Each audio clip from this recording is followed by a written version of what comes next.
दोस्तों,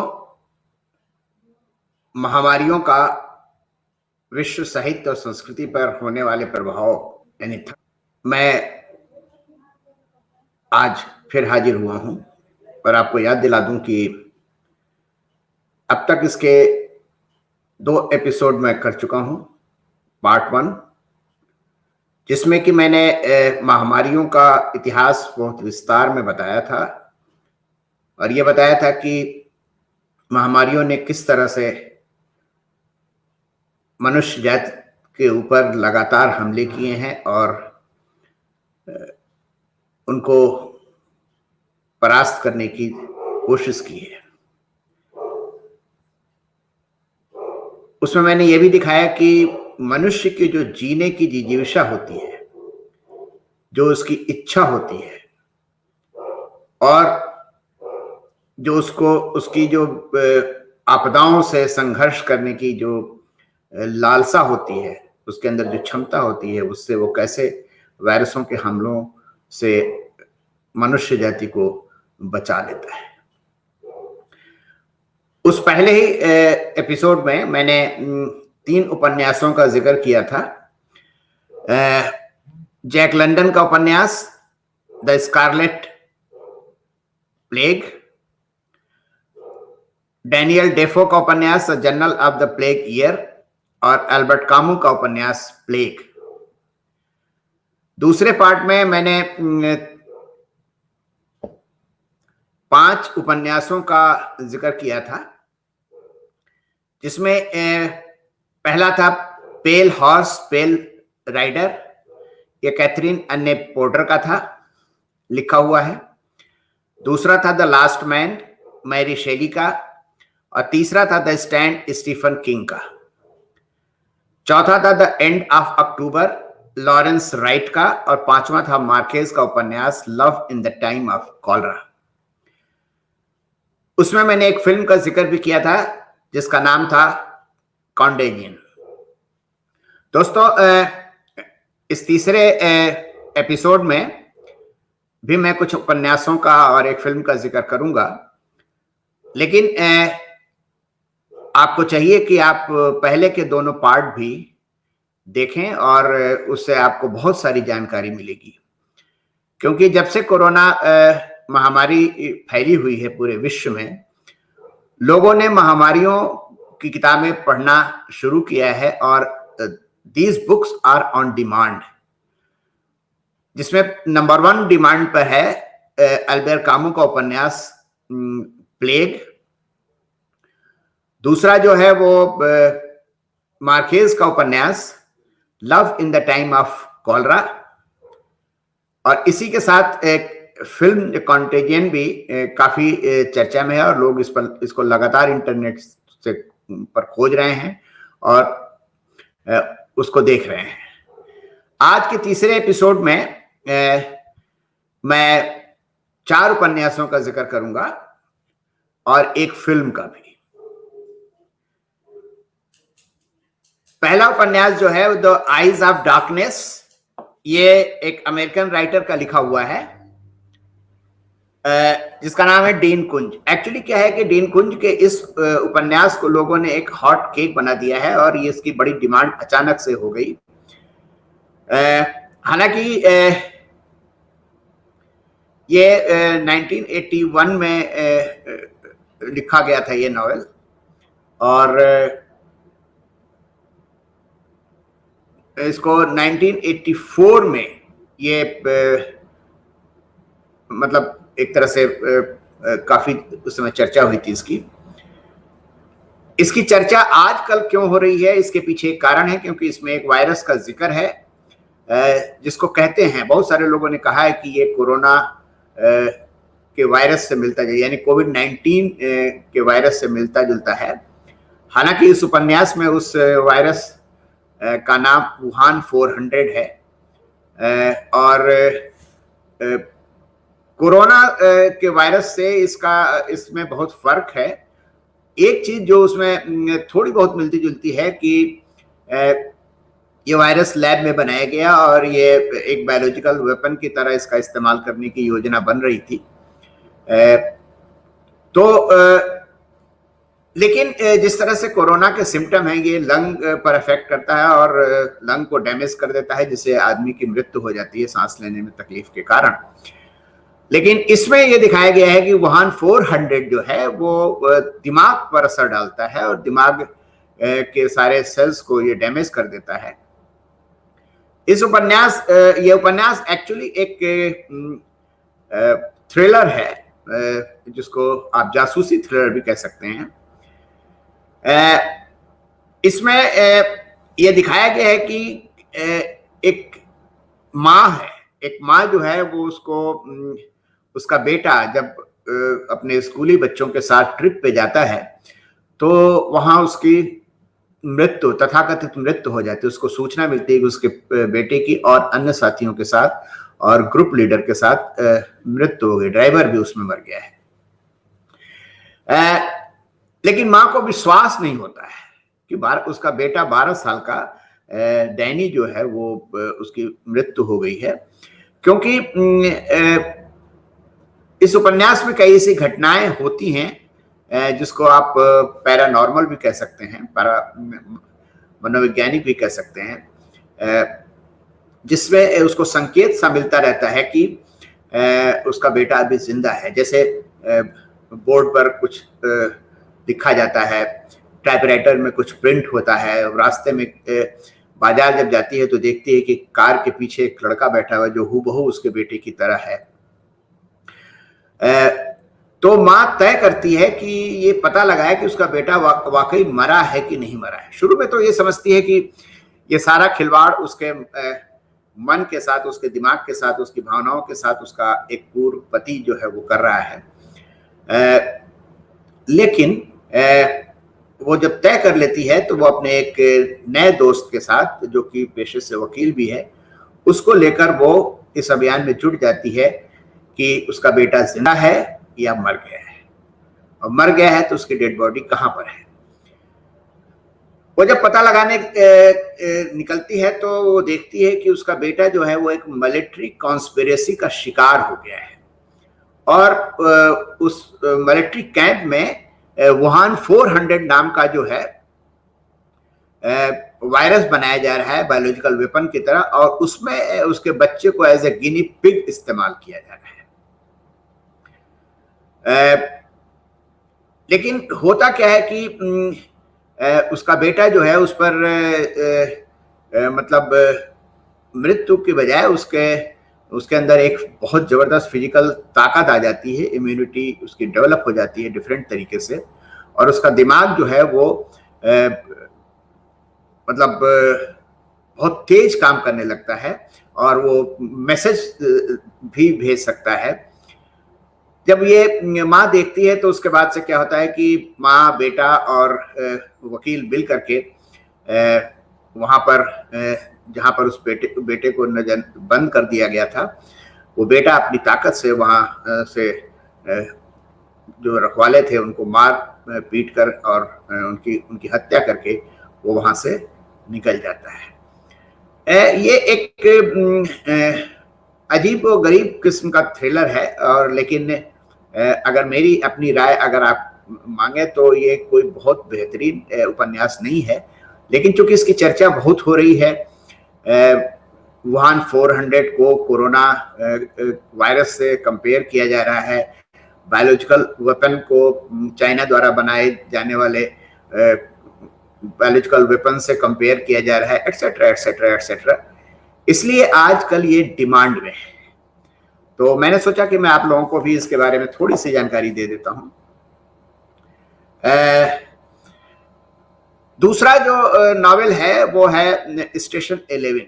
स्टेशन 11 जो है वो एक पैंडेमिक पर बेस नॉवेल है, और वो एक कल्चरल ग्रुप जो है वो जो नाटक करता है, जो संगीत मतलब म्यूजिक के जरिए और लोगों के अंदर, और शेक्सपियर का नाटक करता है, लोगों के अंदर जो है वो हार्मोनी, मानवता की बातें करता है वो, और लोगों के को सही दिशा में ले जाने के लिए उनकी चेतना को जागृत करता है। ये एमिली सेंट जॉन्स मेंडल का लिखा हुआ नाटक है जो 2014 में ये जो है मतलब लिखा गया था। और ये जो है इसमें इसकी शुरुआत ऐसे होती है कि एक थिएटर ग्रुप में एक जो नायक होता है वो एक नाटक मतलब शेक्सपियर के नाटक में कैंगलियर का रोल कर रहा था। अचानक उसे हार्ट अटैक होता है और वहां पर एक बंदा होता है जो कि उसे बचाने की कोशिश करता है। उसका नाम है जीवन। वो उसे बचाने की कोशिश करता है लेकिन वो अभिनेता बचता नहीं है और वो उसकी डेथ हो जाती है। ये जॉर्जिया नाम के एक गणराज्य में ये घटना होती है। लेकिन जब जीवन वहां से दुखी होकर के निकलता है, लेकिन वहां पर वो देखता है कि दर्शकों के बीच में एक लड़की बैठी हुई है और वो जो है वो बहुत दुखी है, तो वो उसको सांत्वना देता है और उसे ढांढस बंधा करके वो जब बाहर निकलता है तो उसके दोस्त का एक फोन आता है और कहता है कि एक बहुत ही खतरनाक वायरस जो है वो फैल गया है और आप जितनी जल्दी हो सके आप शहर को खाली कर दो। तो जीवन अपने एक भाई जो कि पैराप्लेजिक है उसको लेकर के वहां से भागता है और ये जो लड़की जो मतलब जो हीरो मतलब जो किंग लियर का जो रोल कर रहा था उसकी मृत्यु से इतना आहत हो जाती है कि वो 28 साल बाद जब वो बड़ी हो जाती है तो वो भी एक कलाकार बन जाती है और वो जो है वो इस पुरानी घटना को याद करती है और वो भी एक अपना ग्रुप बनाती है और वो ग्रुप जो है वो लोगों के बीच में घूम घूम कर वही संगीत और नाटक और के जरिए लोगों के अंदर आशा जगाती है। और उसका एक वो है कि एक स्लोगन है कि जिसका उसने टैटू वगैरह भी बनवा रखा है कि सर्वाइवल इज नॉट सफिशिएंट, यानी कि बच जाना ही काफी नहीं है। आपको जो लोग बचे हुए हैं उनके साथ और जो नई दुनिया महामारी के बाद से बनी हुई है उस दुनिया के लोगों के बीच में एक सामंजस्य स्थापित करने की भी जरूरत है। और इस तरह से ये कहानी चलती है और एक अच्छी कहानी है ये, जिसमेम कि रिलेशनशिप के बारे में है, जिसमें कि प्यार के बारे में है, कला के बारे में है, याददाश्त के बारे में है, महत्वाकांक्षाओं के बारे में है और दुनिया की खूबसूरती के बारे में है। इस उपन्यास में एक पात्र भी है जो कि अपने को प्रॉफिट घोषित कर देता है और लेकिन वो महिलाओं के साथ बलात्कार करता है और लगभग हर महिला को अपनी पत्नी बनाना चाहता है। वो एक बुरा व्यक्ति है, तो उसमें एक बुरे व्यक्ति के बीच में और अच्छे लोगों के बीच में एक जद्दोजहद भी है, एक संघर्ष भी है और ये एक अच्छा उपन्यास मुझे लगा। हालांकि कहा जाता है, मैं जब इसके बारे में पढ़ रहा था, इसके बारे में जब काफी जानकारी इकट्ठा कर रहा था तो मुझे ये पता चला कि ये जो उपन्यास है इसका प्लॉट जो है वो एक पुराने ब्रिटिश कवि चौसर की कैंटरबरी टेल्स से काफी शायद इसकी कहानी को लिया गया है और उससे काफी मिलती जुलती है इसकी कहानी। फिर भी ये एक महामारी के बारे में और महामारी के भयावहता के बारे में और किस तरह से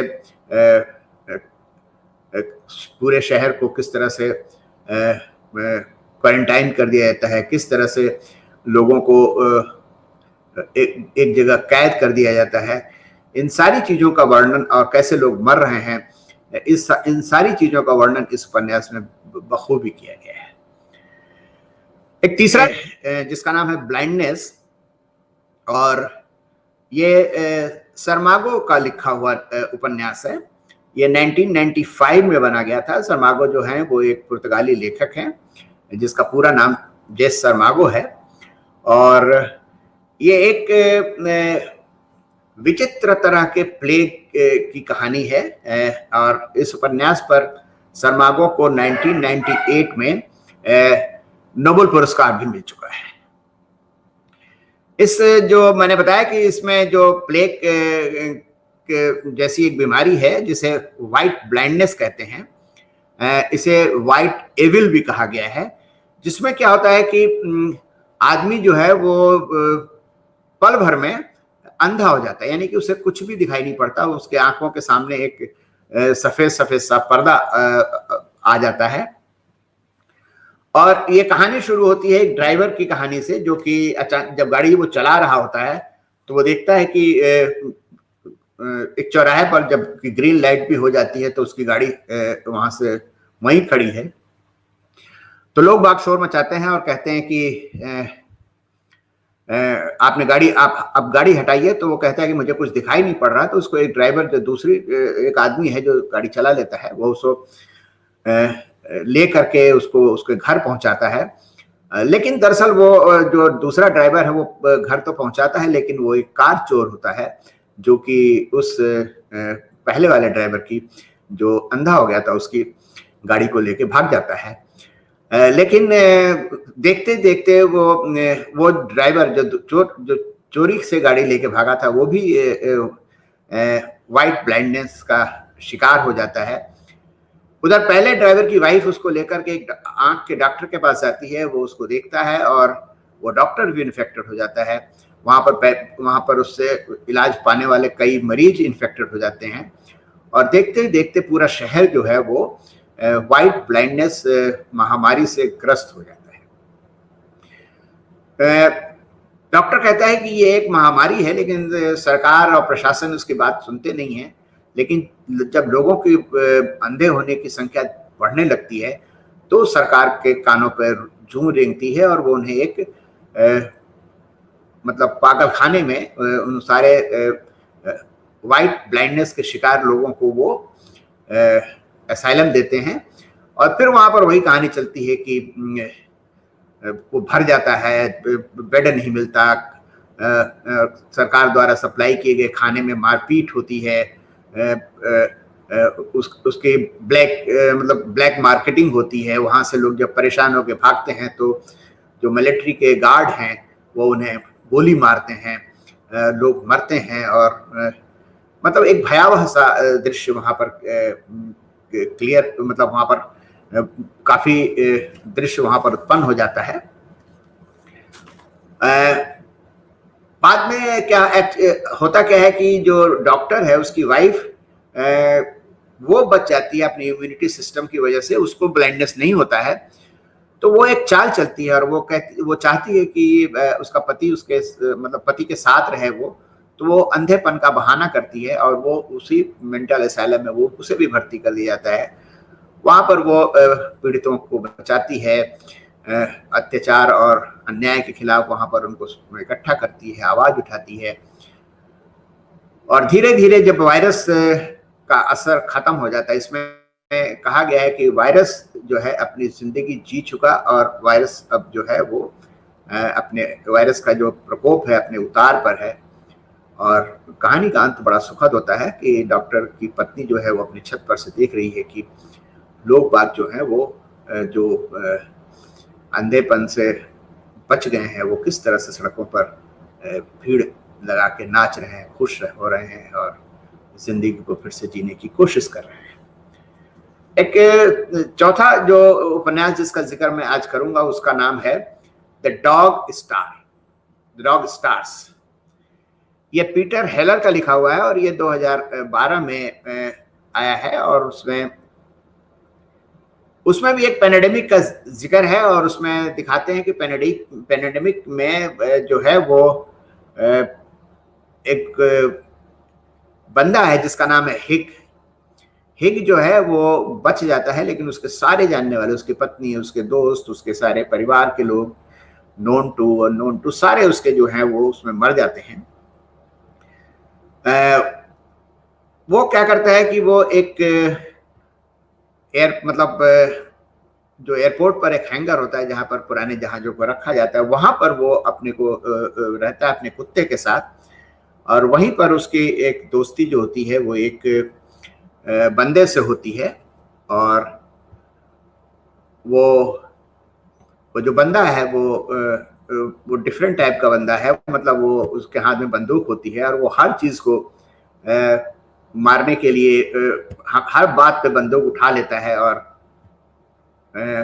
वो जो है वो मारा मारी करता है। लेकिन जो हिग है वो अच्छा आदमी है, वो उसके विपरीत है। और हिग जो है वो खेती करता है और जो जो बदमाश आदमी है, जो जिसका नाम जेस्पर है, जेस्पर जो है वो पूरे एरिया को की घेराबंदी कर देता है और वो उससे कहता है कि तुम जो है वो खेती करो और तुम जो है वो फल उगाओ, अनाज उगाओ, ये करो वो करो, और किसी को यहाँ घुसने मत दो। जो भी घुसे उसको मुझे बता देना, मैं उसे गोली मार दूंगा। और वो वहां पर रहता है। लेकिन अचानक ही एक दिन जो हिग है उसको एक मैसेज मिलता है हवाई जहाज के मतलब उसके डैशबोर्ड पर कि तो उसे लगता है कि दुनिया सिर्फ इतनी ही नहीं जितनी कि मैं देख रहा हूँ, दुनिया इसके अलावा भी कहीं और भी है। और फिर तब हिग जो है वो हवाई जहाज लेकर के अपने मतलब एक पुराने किसी पायलट को लेकर के वो उस नई दुनिया की तलाश में निकलता है। और निकलते समय उसे ये भी ख्याल नहीं रहता कि उसके हवाई जहाज में कितना पेट्रोल है, वो लौट पाएगा कि नहीं लौट पाएगा। लेकिन ये एक अच्छी कहानी है। और ये एक मतलब कि आप ऐसे समझ सकते हैं कि ये जो कहानी है जो जिंदगी के अच्छे और बुरे पहलू के बारे में ये कहानी है। और सबसे बड़ी बात है कि ये उपन्यास जो है वो अपने पूरे कथ्य के साथ और अपने पूरे जीवंतता के साथ जो है वो उम्मीद जगाता है।